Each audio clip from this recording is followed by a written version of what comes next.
Monday off because it was a holiday. We have our political commentator, Suranan Vejjajiva, who'll be here to tell us all the ins and outs of the excitement that happened last week. Suranan, Swadika. Good to have you back. It was... Happy Songkran. Well, not really. It was quite a week of concern during Songkran holidays, and what people are discussing is national security and the what safety. National security? I mean, the safety to be in Bangkok. I mean, Thais and foreigners alike, they're very concerned about this issue. Yes, I think, and that's probably the most important issue for the government. I think that they did a good job.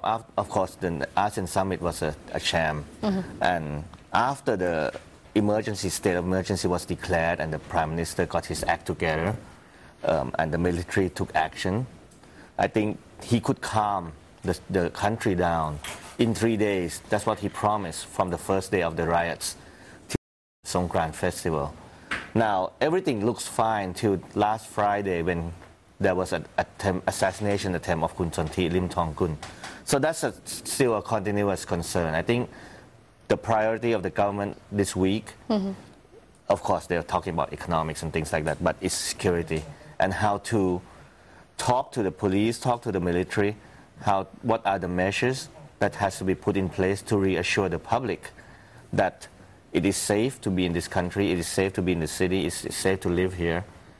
As long as Thai doesn't feel safe, don't expect any foreigners to feel safe.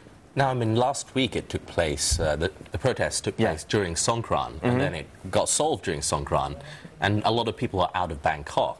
Is there a fear now that everyone's back in Bangkok, all the people are back at work, that there may be more rioting? Well, I don't think that's much related.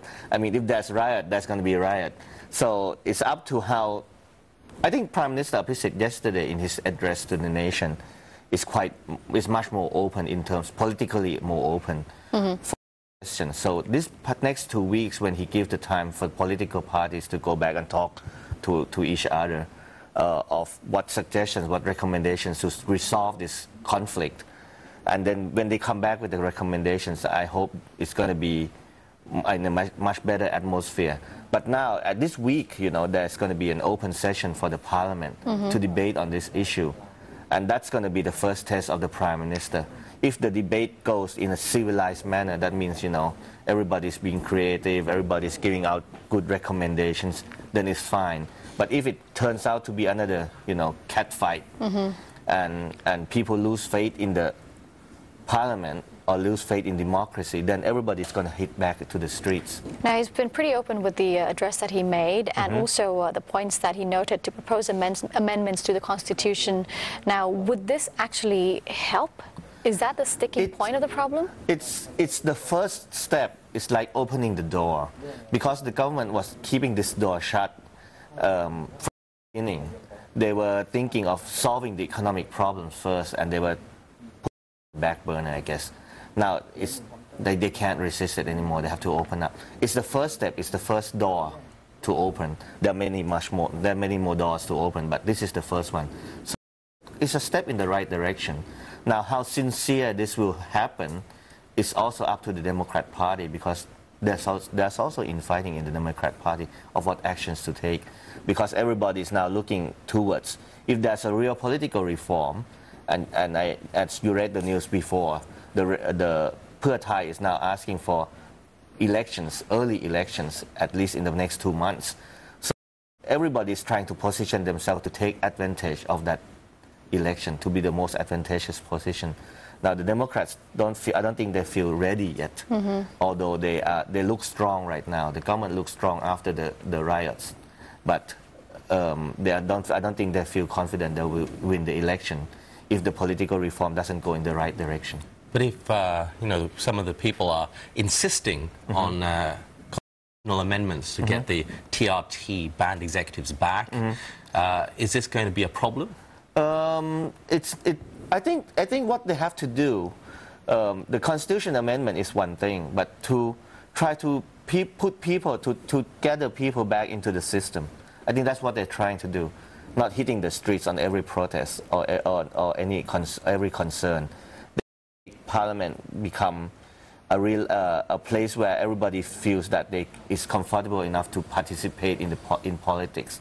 Even there's the people's politics, you know, the grassroots politics that have to be also taken into concern. But it has to be in the open forum. Right now it's not. Right now everybody's looking towards, you know, red shirts, yellow shirts, and trying to organize mass rallies which pressure the government in one way or another, which is not entirely democratic. Now, if the special session turns out to be a debacle, there could be more unrest in the city, in the country. There could be. If it happens that, you know, Pheu Thai can produce certain evidence, they are now accusing the government of covering up the deaths during the Songkran holidays. During Songkran. The government is trying to be as much transparent as they could. So it's going to be a big debate there whether the government has covered anything up. But Kun Anupong Paujinda actually bet on his life that there were actually no deaths. Well, actually, you know, I think it's very clear that the media was all over the city during the riots. So if there's any wrongdoing, anything that's out of place, you know, I think the media could have caught it earlier. So I think the government is much more in a better position on this issue. But other issues, I don't know what Pheu Thai can produce evidence on. Now, you touched on the subject of Kunsan TS assassination attempt last week. Has there been any progress in finding out who the suspects are? Well, I think that's going to be another problem this week because the police is still in the dark on this one. You know, I mean, they're like heavy armory. Shooting AK-47, M16s, shooting at Kunsan TS. He is so lucky that he survived those 100 rounds. It's just unbelievable. It's unbelievable. And what's unbelievable is it happened in the middle of Bangkok, you know, the capital city, with all the CCTV cameras all around, which also, of course, the four that was most important was broken. So it comes back to your first question, what is the security issue here? That's one thing. The other thing is that the police had to clear this up as early as possible. As you hear the news, the accusations are now starting to fly. You know, it's the green shirts, the blue shirts, and the red shirts and yellow shirts. Everybody's accusing one another. And it seems that everybody's thinking that there might be someone else trying to third party create a situation where it will lead to another chaos so that they could take advantage politically. But this could also lead to a tit-for-tat shooting of leaders. Well, that's what I think that the police have the hands full. And I think that's why they reorganized the responsibilities of the deputy police commanders yesterday, just to make sure